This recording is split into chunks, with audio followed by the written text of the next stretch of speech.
నమస్తే, welcome to Ayushman భవ. మీ పిల్లల్లో తరచూ ఆరోగ్య సమస్యలు వస్తున్నాయా? పిల్లలు తరచుగా వ్యాధులకు గురి కావడానికి కారణాలేంటి? పిల్లలు పెరిగే క్రమంలో ఎటువంటి ఆరోగ్యపరమైన జాగ్రత్తలు తీసుకోవాలి? పిల్లలకు ఏ వయసు వరకు ఏ టీకాలు ఇవ్వాలి? వివిధ రకాల ఆరోగ్య సమస్యలకు గల కారణాలు మరియు జాగ్రత్తల గురించి మాట్లాడేందుకు మనతో పాటు స్టూడియోలో ఉన్నారు Yashoda hospitals senior paediatrician doctor Kiranmayi. వారిని అడిగి సలహాలు సూచనలు తెలుసుకుందాం. నమస్తే డాక్టర్. నమస్తే. ముందుగా బేబీ డెలివరీ అయిన తర్వాత ఫస్ట్ బ్రెస్ట్ మిల్క్ అనేది ఎన్ని అవర్స్ లోపల ఇవ్వాలంటారు? Good question. So first time pregnant అయిన మదర్స్కి చాలా కంప్లైంట్స్ ఉంటాయి. అంటే చాలా మర్చిపోతుంటారు, అంటే ఏమేమి ప్రాబ్లమ్స్ ఉంటాయి అంటే చాలా కన్ఫ్యూజన్స్లో ఉంటారు ఫస్ట్ టైం ప్రెగ్నెంట్ అయినప్పుడు. సో మనం బేబీ డెలివరీ అయిన తర్వాత 2 రకాలుగా బేబీస్ని డివిజన్ చేస్తాము. 37 వారాలు నిండిన బేబీస్ని టర్మ్ బేబీస్ అంటాము. 37 వారాల లోపు అంటే ముందు పుట్టిన బేబీస్ని ప్రీటర్మ్ బేబీస్ అంటాము. సో ఇలాంటి టర్మ్ బేబీస్ 37 వారాలు నిండిన బేబీస్ని డెలివరీ అయిన తర్వాత మీ పీడియాట్రిషియన్ చెక్ చేసి స్టేబుల్గా ఉన్న బేబీస్ని మదర్ సైడ్కి షిఫ్ట్ చేస్తారు. సో మదర్ సైడ్కి షిఫ్ట్ చేసిన బేబీస్కి ఎంత తొందరగా వీలైతే అంత తొందరగా, అంటే there is no time frame అనమాట, 5 మినిట్స్కి 10 మినిట్స్ కానీ ఎంత తొందరగా పాసిబుల్గా వీలైనంత తొందరగా మనము బ్రెస్ట్ మిల్క్ బేబీస్కి అందేలా చూడాలి. So the minimum time is within half an hour to 1 అవర్లో ఫస్ట్ మిల్క్ బేబీకి అందేలా ప్రతి ఒక్క తల్లి కూడా గమనిస్తూ ఉండాలి.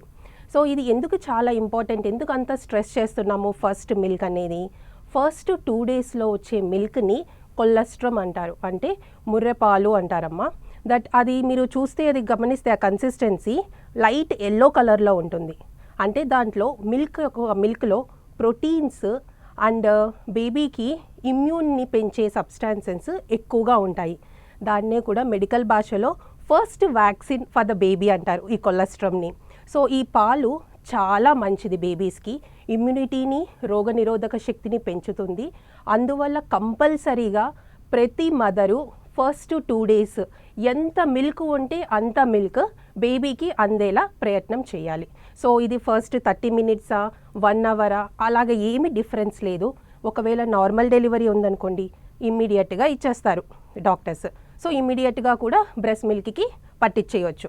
But within half an hour to 1 hour, that's a golden hour, the first babies mother milk అనేది బేబీకి ఇవ్వాల్సి ఉంటుంది. ఇంకా చాలామంది లేడీస్కి ఒక క్వశ్చన్ అనేది ఉంటుంది, బేబీకి మిల్క్ ఇవ్వాలి కానీ ఏ పొజిషన్లో ఇవ్వాలి, ఎలా ఇస్తే బాగుంటుంది అనేసి. Very good question. So position అనేది కూడా చాలామందికి కన్ఫ్యూజన్ ఉంటుంది. బట్ ద బెస్ట్ పొజిషన్ అనేది మదర్ ఏ పొజిషన్లో కంఫర్టబుల్గా ఉంటుందో ఆ position is the best one. But preferably sitting position అనేది మంచిది విత్ బ్యాక్ సపోర్ట్. సో బేబీని మిల్క్ ఫీడింగ్ ఇచ్చేటప్పుడు ఎప్పుడైనా సరే హెడ్ ఎండ్ అనేది పైకి ఉండాలి, rest of the body down పొజిషన్లో ఉండాలి. అండ్ మదర్ ఒక చేత్తోటి బేబీని, అంటే హెడ్ బ్యాక్ అవన్నీ కూడా సపోర్ట్ ఇచ్చి బేబీ మొత్తాన్ని కూడా తల్లి యొక్క ఛాతీ వైపుకు తిప్పుకోవాలి. ఈ విధంగా చేసినప్పుడు బేబీ బ్రెస్ట్ వైపుకి వచ్చినప్పుడు తనంతట తనే నోరు పెద్దగా చేస్తారు, మౌత్ వైడ్గా ఓపెన్ చేస్తారు. అప్పుడు బ్రెస్ట్ యొక్క పార్ట్స్, నిప్పుల్, దాని చుట్టూ ఉండే పార్ట్ ఏరియోలా అంటారు, అవి 2 కూడా బేబీకి అందేలాగా ప్రయత్నం చేయాలి. నేను మళ్ళీ స్ట్రెస్ చేస్తున్నాను, బ్రెస్ట్ యొక్క నిప్పుల్ అండ్ దాని చుట్టూ ఉండే ఏరియోలా బేబీకి అందేలా చూడాలి. ఎందుకంటే చాలా మదర్స్ మా ఓపీడీకి వస్తున్నప్పుడు కంప్లైంట్ చేస్తూ ఉంటారు, నిప్పుల్స్ దగ్గర పెయిన్ వస్తుంది, లేక నిప్పుల్స్ పగిలి ఉన్నాయి, క్రాక్స్ ఉన్నాయి, లేకపోతే అక్కడ స్మాల్గా బ్లీడింగ్ లాగా ఉండే ఛాన్సెస్ ఉంటాయి మదర్స్కి. ఇవి ఎందుకు వస్తాయి అంటే బ్రెస్ట్ యొక్క లాక్టిఫెరస్ డక్స్ అంటారు, అంటే మిల్క్ డక్స్, అవి ఓన్లీ ఏరియోలా వరకే వచ్చి స్టాప్ అయిపోతాయి, నిప్పుల్ దగ్గర ఉండవు. సో ఎప్పుడైతే బేబీ బ్రెస్ట్ ఫీడింగ్ తీసుకుంటున్నప్పుడు ఓన్లీ నిప్పుల్ సక్ చేస్తుందో మిల్క్ డక్స్ అంతవరకు ఉండవు, కాబట్టి మిల్క్ అనేది బయటికి రాదు. సో మిల్క్ రాకపోయేసరికి బేబీ ఎక్కువగా బైట్ చేస్తూ ఉంటుంది నిప్పుల్ పార్ట్ని. So that was the reason mother ఫ్రీక్వెంట్గా pain, discomfort, cracks and bleeding అనేది కంప్లైంట్ చేస్తూ ఉంటుంది. సో మేక్ ష్యూర్ ఎప్పుడైనా సరే బ్రెస్ట్ ఫీడింగ్ ఇచ్చే మదర్లు నిప్పుల్ అండ్ దాని చుట్టూ ఉండే ఏరియోలా పార్ట్ కూడా బేబీ లోపలికి వెళ్ళేలాగా చూసుకోవాల్సి ఉంటుంది. అలాగే ఇంకొక క్వశ్చన్ ఏంటంటే డాక్టర్, ఎంత టైం ఇవ్వాలి? కొంతమంది 5 మినిట్స్ 10 మినిట్స్ లేకపోతే అవర్స్ ఇవ్వాలా అన్న క్వశ్చన్ కూడా ఉంటుంది. ఎంత టైం ఇవ్వాలి అసలు కరెక్ట్గా? ఓకే, సో చాలామంది మదర్స్కి చాలా డౌట్స్ ఉంటాయి. ఫస్ట్ బ్రెస్ట్ మిల్క్ ఇచ్చినప్పుడు ఒక 5 మినిట్స్ ఒక బ్రెస్ట్కి ఇస్తారు, తర్వాత ఇంకొక 5 మినిట్స్ ఇంకొక బ్రెస్ట్కి షిఫ్ట్ చేస్తూ ఉంటారనమాట. సో ఇలా చేస్తున్నప్పుడు బ్రెస్ట్ మిల్క్ అనేది మెయిన్గా 2 పార్ట్స్గా డివైడ్ చేస్తాము. ముందుగా వచ్చే పాలని 4 మిల్క్ అంటారు. అది మీరు గమనిస్తే చాలా థిన్గా అంటే పల్చగా ఉంటుందన్నమాట. సో దాంట్లో ఓన్లీ వాటర్, ప్రోటీన్స్, షుగర్ ఉంటుంది. లేటర్ వచ్చే పాలు అంటే హైండ్ మిల్క్ చాలా థిక్గా ఉంటుంది అండ్ ఫ్యాట్ కంటెంట్ కూడా ఎక్కువగా ఉంటుంది. అది బేబీ యొక్క వెయిట్ గెయిన్కి చాలా ఉపయోగపడుతుంది. సో ఎప్పుడైతే మదర్స్ ఓన్లీ ఫ్రంట్ మిల్క్ ఇచ్చి వెనక వచ్చే పాలను ఇవ్వలేదనుకోండి, బేబీ ఎక్కువగా ఏడవడం, అంటే ప్రతి హాఫ్ అన్ అవర్కి 1 అవర్కి డిమాండ్స్ చేస్తూ ఉంటుంది మళ్ళీ ఫీడ్కి, లేకపోతే బేబీ బరువు సరిగ్గా పెరగదు, ఎక్కువ ఏడుస్తూ ఉండడము, ఇవన్నీ కూడా మనం చూస్తూ ఉంటాం. అండ్ ఎంత టైము ఒక బ్రెస్ట్కి ఇవ్వాలి అనేది depends upon the baby to baby. So చాలామంది బేబీస్ వాళ్ళంతటా వాళ్ళే బ్రెస్ట్ని అంటే వదిలేసేంత వరకు ఇవ్వాలి, లేదా మినిమం టైం 15 to 20 మినిట్స్ వరకు కూడా ఒక బ్రెస్ట్కి పట్టించి mother have to make sure that ఆ బ్రెస్ట్ అనేది కంప్లీట్గా ఎంటీ అయిన తర్వాతనే she has to shift to the opposite breast. Okay, ఎటువంటి ఫుడ్ అలాగే ఎటువంటి మెడిసిన్స్ తీసుకోవడం వల్ల మిల్క్ ప్రొడక్షన్ అనేది ఎక్కువ అవుతుంది? So the best medicine to increase the breast milk production అనేది ఫ్రీక్వెంట్గా మిల్క్ ఎక్స్ప్రెస్ చేయడమే. అంటే ఫ్రీక్వెంట్గా బ్రెస్ట్ని మనం ఎంటీ చేయాలి. ఎలాగా? ఫ్రీక్వెంట్గా బ్రెస్ట్ ఫీడింగ్కి ఇస్తూ, ఫ్రీక్వెంట్గా సక్ చేయిస్తూ అండ్ ఫ్రీక్వెంట్గా ఎక్స్ప్రెస్ చేస్తూ. ఇది ఎందుకు అంటే ఎప్పుడైతే మనం ఫ్రీక్వెంట్గా ఎక్స్ప్రెస్ చేసి ఎంటీ చేస్తామో బ్రెస్ట్ నుంచి బ్రెయిన్కి సిగ్నల్స్ అందుతూ ఉంటాయి, బ్రెస్ట్ ఎంటీ అయ్యింది అని. సో దట్ హార్మోన్స్ అంటే మెయిన్గా మిల్క్ ఉత్పత్తి చేసే హార్మోన్స్ ప్రొలాక్టిన్ అనేది ఉంటుందమ్మా. సో అది ఇంక్రీజ్ అవుతుంది. ఎప్పుడైతే ఎంటీగా బ్రెస్ట్ ఉంటుందో బ్రెస్ట్ నుంచి సిగ్నల్స్ బ్రెయిన్కి వెళ్ళి ఆ ప్రొలాక్టిన్ అనే హార్మోన్ ప్రొడక్షన్ ఎక్కువ అవుతూ ఉంటుంది. సో ఎప్పుడైతే ఈ హార్మోన్ ఎక్కువ అవుతుందో మిల్క్ ప్రొడక్షన్ అనేది ఎక్కువ ఉంటుంది. సో ఫ్రీక్వెంట్గా breast feeding and frequent ఎంటీయింగ్ of the breast and expression of the milk, ఇవి చాలా ఇంపార్టెంట్ మిల్క్ ఇంక్రీజ్ అవ్వడానికి. దాంతోపాటు చాలామంది మదర్స్ అడుగుతూ ఉంటారు ఇంకా ఏమైనా మెడిసిన్స్ ఉంటాయా అని. This is the best medicine. దీంతో పాటు తల్లి మంచిగా నిద్రపోవడం, at least 8 to 10 hours good sleep, balanced nutrition, దాంతోపాటు స్ట్రెస్ ఫ్రీ లైఫ్, ఈ 3 కూడా దీనివల్ల ఏమవుతుంది అంటే బ్రెయిన్కి హార్మోన్స్ అనేవి ఇంక్రీజ్ అవుతూ ఉంటాయి, బ్రెస్ట్ మిల్క్ ప్రొడక్ట్ చేసే హార్మోన్స్. దానివల్ల ఆటోమేటిక్గా మిల్క్ ప్రొడక్షన్ ఇంక్రీజ్ అవుతూ ఉంటుంది. దీంతో పాటు కొన్ని సబ్స్టాన్సెస్ ఉంటాయి అంటే డైట్లో కూడా, so which will increase the milk production, అంటే పాల ఉత్పత్తిని ఇంక్రీజ్ చేసే పదార్థాలు, వాటిని గ్యాలక్టోగాక్స్ అంటారు. అపార్ట్ ఫ్రమ్ దీస్ అంటే ఫ్రీక్వెంట్ ఎక్స్ప్రెషన్స్, లేకపోతే mother stress free life, diet, sleep, అవే కాకుండా మెంతులతో నానపెట్టిన వాటరు, పచ్చి పపాయ, దాంతోపాటు మునక్కాడలు, leafy vegetables and non veg soups, whatever. But each time mother breast ఫీడ్కి ఇచ్చిన తర్వాత, as breast milk contains more amount of water and this is a summer season, mothers అంటే కొంచెము వాటర్ లూజ్ అయ్యే chances ఎక్కువగా ఉంటాయి, dehydrate అయ్యే chances. So feeding ఇచ్చిన తర్వాత mother has to make sure at least 1 to 2 glasses of water or juices, whatever it is, soups కానీ juices కానీ వాటర్ కానీ మిల్క్ ఇచ్చిన తర్వాత మదర్ కంపల్సరీగా తీసుకుంటూ ఉండాలి. ఈ కంటెస్టెంట్లో ఇంకొకటి నేను చెప్తాను, చాలామంది మదర్స్ ఏం చేస్తారు అంటే ఉదయం పూట బ్రెస్ట్ ఫీడింగ్ కంటిన్యూస్గా ఇస్తారు ఎవ్రీ 2 అవర్స్కో, లేకపోతే బేబీ డిమాండ్ చేస్తున్నప్పుడు ఆన్ డిమాండ్, అంటే బేబీ ఎప్పుడు ఏడుస్తే అప్పుడు ఫీడ్ ఇవ్వడం. So there is no regular time అనమాట, ఎవ్రీ 2 అవర్స్కే ఇవ్వాలి, 3 అవర్స్కి ఇవ్వాలి అనేది టైం ఎక్కడా లేదు. ఎప్పుడు బేబీ ఏడుస్తే అప్పుడు పాలు ఇవ్వచ్చు. సో అంటే డిమాండ్ ఫీడ్స్ అనేది కంపల్సరీ. అండ్ చాలామంది మార్నింగ్ టైంలో ఫీడింగ్ ఇస్తారు, బట్ రాత్రి పూట ఫార్ములా ఫీడ్ కానీ లేకపోతే వేరే మిల్క్ కానీ ఇవ్వడానికి ప్రయత్నం చేస్తారు. సో ఎప్పుడైతే ఇలాగ నైట్ టైం ఫీడ్స్కి ఇస్తారో మదర్స్, అంటే ఫార్ములా ఫీడ్ ఇస్తూ బ్రెస్ట్ మిల్క్ అవాయిడ్ చేస్తున్నప్పుడు సేమ్ థింగ్, బ్రెస్ట్ అనేది ఎంటీ అవ్వదు, సో మిల్క్ మొత్తం బ్రెస్ట్లో ఉండిపోతుంది. అప్పుడు ఏమవుతుంది, బ్రెయిన్కి సిగ్నల్స్ వెళ్ళవన్నమాట. అంటే ఎంటీగా ఉన్నప్పుడే బ్రెయిన్కి సిగ్నల్స్ వెళ్ళి హార్మోన్ ప్రొడక్షన్ ఉంటుంది. ఎప్పుడైతే మదర్ ఎక్స్ప్రెస్ చేయదో ఆర్ బ్రెస్ట్ ఫీడింగ్ ఇవ్వదో ఈ సిగ్నల్స్ బ్రెయిన్కి వెళ్ళవు. సో హార్మోన్స్ ఏం సెన్స్ చేస్తాయి, ఆల్రెడీ ఫుల్గా మిల్క్ ఉంది, so there is no need to produce more. So అలాంటప్పుడు ఏమవుతుంది, గ్రాడ్యువల్గా మదర్ మిల్క్ అనేది తగ్గిపోతూ ఉంటుంది. సో ఇది కూడా ఒక ఇంపార్టెంట్ కారణం. అందుకని కంపల్సరీగా నైట్ టైం కూడా ఫీడ్స్ ఇవ్వాలి మదర్. ఓకే, ఇప్పుడు మీరు చెప్పారు బ్రెస్ట్ మిల్క్ అనేది ఇస్తూ ఉంటేనే ఆ హార్మోన్స్ అనేది యాక్టివ్గా ఉండి మళ్ళీ ప్రొడక్షన్ అనేది ఉంటుంది అనేసి. బ్రెస్ట్ మిల్క్ని ఎలా స్టోర్ చేసుకోవాలి? సో ఎవరైనా మదర్స్ బ్రెస్ట్ ఫీడింగ్ ఇవ్వలేని పక్షంలో మిల్క్ని ఎక్స్ప్రెస్ చేయొచ్చు. సో దానికి మాన్యువల్ ఎక్స్ప్రెషన్ కానీ లేకపోతే బ్రెస్ట్ పంప్స్ కానీ మనకు దొరుకుతాయి. ఆ ఎక్స్ప్రెస్ చేసిన మిల్క్ని రూమ్ టెంపరేచర్లో 4 to 6 hours స్టోర్ చేసుకోవచ్చు. ఫ్రిడ్జ్లో నార్మల్ కంపార్ట్మెంట్ ర్యాక్స్లో 24 hours స్టోర్ చేసుకోవచ్చు, but not in the fridge door. అలాగే కొంతమంది పిల్లలకి కొన్ని ప్రాబ్లమ్స్ ఉంటే బ్రెస్ట్ మిల్క్ ఇవ్వద్దు అంటారు. ఆ ఏ ప్రాబ్లమ్స్ ఉన్నప్పుడు బ్రెస్ట్ మిల్క్ అసలు ఇవ్వకూడదు పిల్లలకి? చాలా వరకు బేబీస్కి breast milk is a good food. So that's a god gift. మదర్కి ఇచ్చిన ఒక గాడ్స్ గిఫ్ట్ అనమాట బ్రెస్ట్ మిల్క్ అనేది. సో చాలా రేర్ కాజెస్ ఉంటాయి. మోస్ట్లీ మదర్ ఏమన్నా క్యాన్సర్కి సంబంధించిన మెడిసిన్స్ వాడుతూ ఉన్నా, లేకపోతే బేబీకి జన్యుపరంగా ఏమన్నా ప్రాబ్లమ్స్ ఉన్నాయి అంటే ఇన్బోర్న్ ఎర్రర్స్ ఆఫ్ మెటబాలిజం అంటారు, అలా ఏమన్నా ప్రాబ్లమ్స్ ఉన్నప్పుడే బ్రెస్ట్ మిల్క్ అనేది contraindicated. Otherwise most of the times breast milk is suitable for your baby.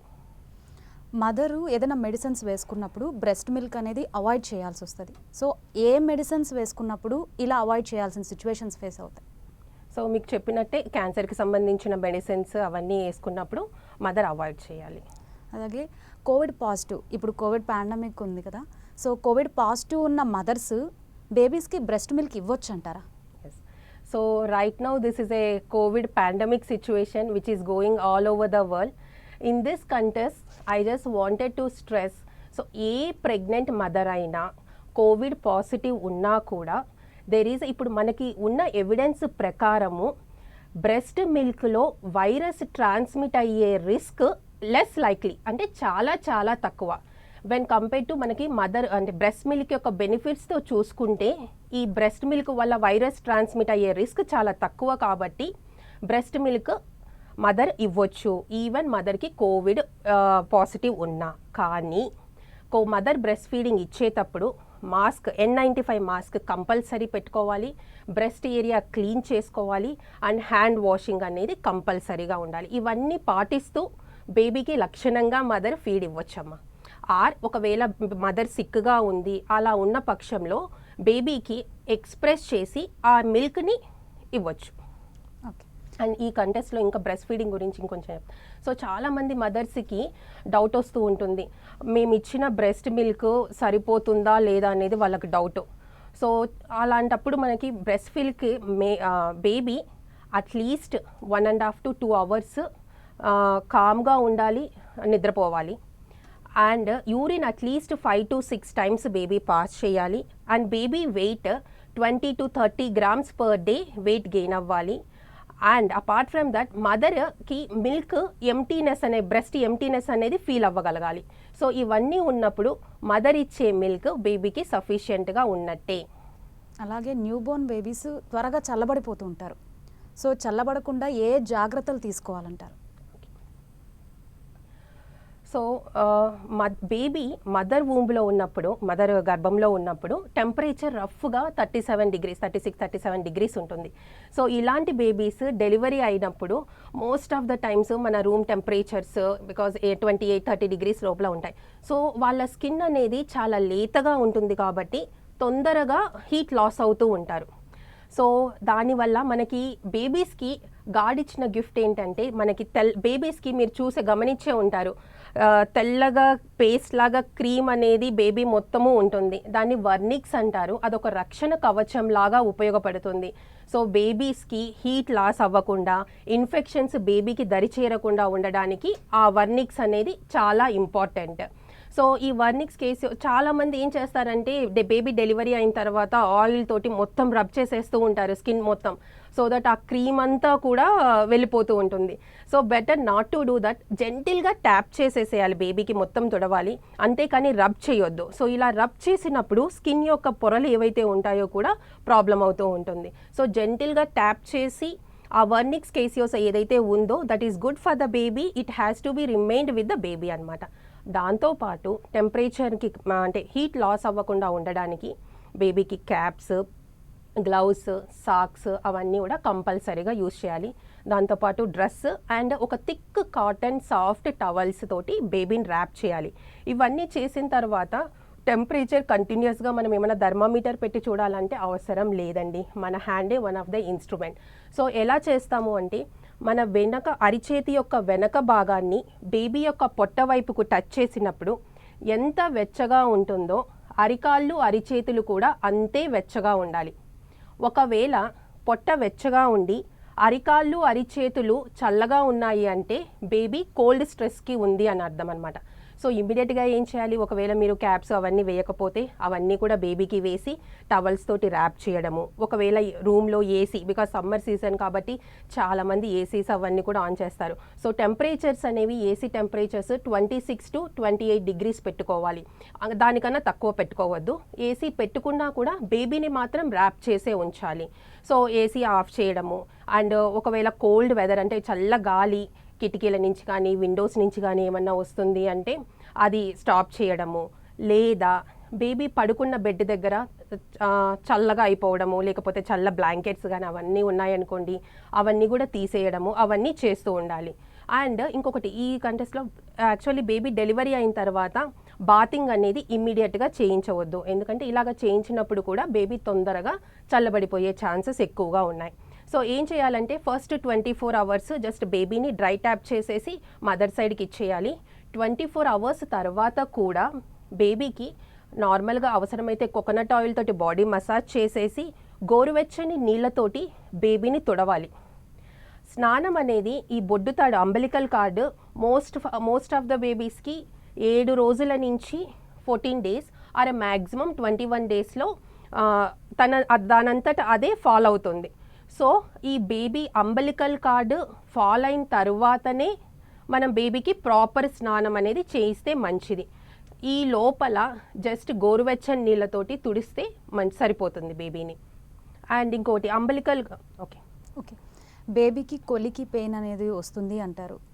ఆ పెయిన్ అంటే ఏంటి, ఎందుకు వస్తుంది, దానికి సొల్యూషన్ ఏంటి? సో చాలామంది పేరెంట్స్ కంగారు పడుతూ తీసుకొని వచ్చేస్తూ ఉంటారు బేబీస్ ఎక్కువసేపు ఏడుస్తుంది అని క్లినిక్స్కి, కానీ నైట్ టైం కూడా. సో కోలికి పెయిన్ అంటే హెల్దీ బేబీ లోపల ఏమీ ప్రాబ్లమ్స్ ఏం లేవు, అంటే వెయిట్ గెయిన్ అనేది రెగ్యులర్గా అవుతూ ఉంది. And other causes of pain అనేది మనము రూల్ అవుట్ చేసుకున్న తర్వాత, అంటే బేబీకి ఏమన్నా ఇన్ఫెక్షన్ ఉందా, ఏమన్నా హర్నియాస్ ఉన్నాయా, లేకపోతే పొట్ట లోపల ఏమైనా అవయవాలు వాచాయా, అవన్నీ చూసుకున్న తర్వాత రూల్ అవుట్ చేసుకున్న తర్వాతనే మనం కోలికి అనే డయాగ్నోసిస్కి రావాల్సి వస్తుంది. అండ్ ఈ ఎక్కువగా ఏడ్చేదానికి చాలా కారణాలు ఉంటాయి. దీన్ని యాక్చువల్లీ కోలికి పెయిన్ అనేది రూల్ ఆఫ్ 3 అని కూడా మెడికల్ టర్మ్స్లో చెప్తాము. అంటే ఒక బేబీ ఒక రోజులో మోర్ దాన్ 3 hours ఏడుస్తూ ఉంది, అండ్ వారంలో more than 3 days in a week, and for more than 3 months కంటిన్యూస్గా. So most of the time ఇది 2 to 3 weeks after the delivery start అయ్యి 3 to 4 months వరకు కూడా ఉండే ఛాన్స్ ఉంటుంది. దీనికి కారణాలు అనేవి ఎవిడెన్సెస్ పర్టికులర్గా దీనివల్లనే అనేది ఏం లేదు, కానీ ఒక 3-4 కారణాలు ఉంటాయి.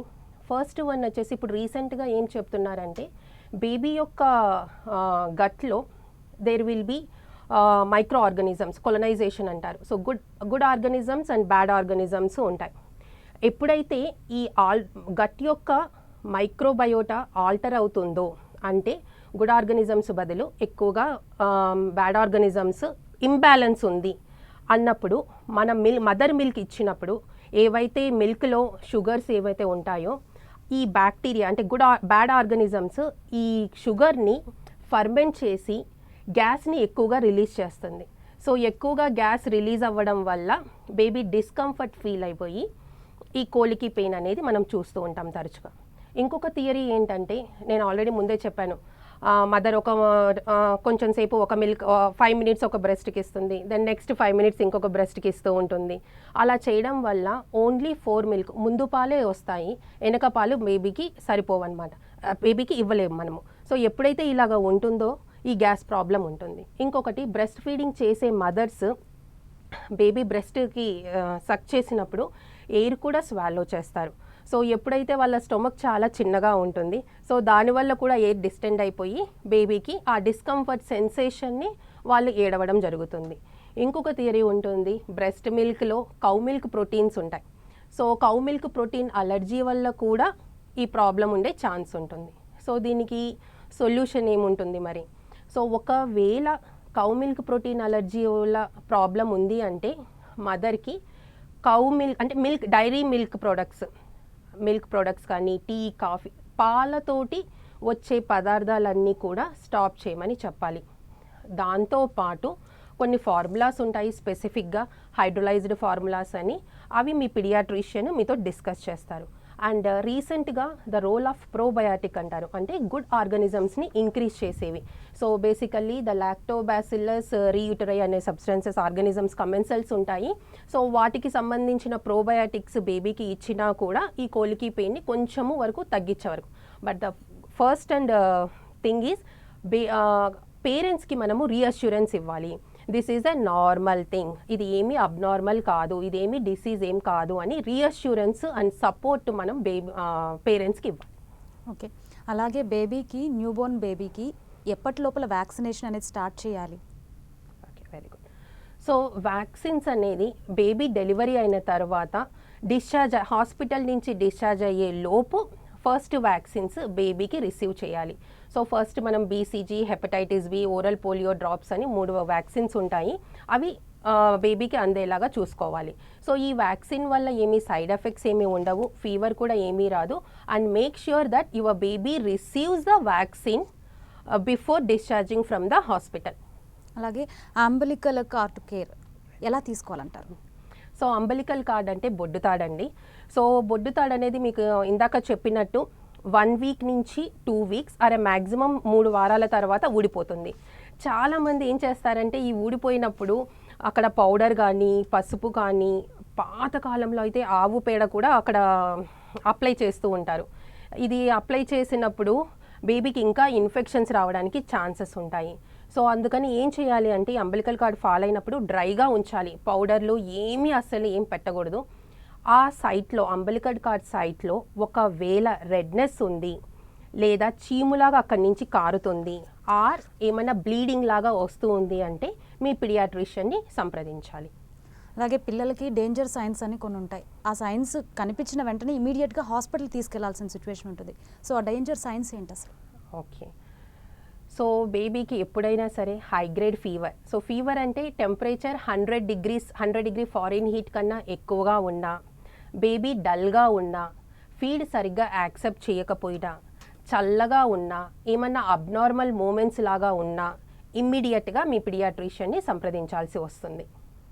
అలాగే కొన్నిసార్లు బేబీకి రెడ్ ర్యాషెస్ కానీ, అలాగే నోస్ పైన పొక్కుల్లాగా అలా ఉంటుందన్నమాట. సో అలా ఉన్నప్పుడు అది నార్మలే అంటారా, లేకపోతే అది ఏదైనా ప్రాబ్లం వల్ల అలా వచ్చిందంటారా? సో చాలామంది బేబీస్కి, న్యూబార్న్ బేబీస్కి సెకండ్ ఆర్ థర్డ్ డే నుంచి చిన్న చిన్న ర్యాషెస్ బాడీ మీద ఉంటాయి. That is called as erythema toxicum అంటారు. That's a normal for the newborn babies. అది most of the time 7 to 10 డేస్లో తగ్గిపోతుంది. అపార్ట్ ఫ్రమ్ దట్ మీరు నోస్ దగ్గర చిన్న చిన్న పొక్కులు అన్నారు కదా, that's called as a Millia.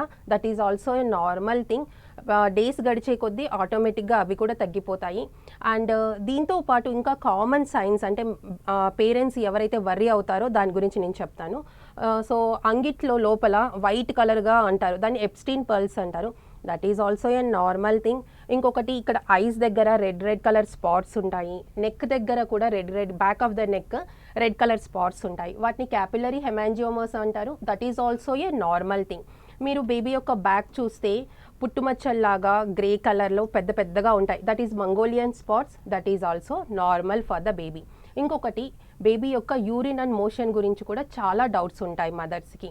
So newborn babies urine ప్రతి 5 to 6 times A day pass చేయాలి. అలా పాస్ చేస్తేనే మదర్ ఇచ్చిన మిల్క్ సఫిషియెంట్గా ఉన్నాయని అర్థం. మోషన్ కొంతమంది బేబీస్ 2 విధాలుగా ఉంటారు బేబీస్.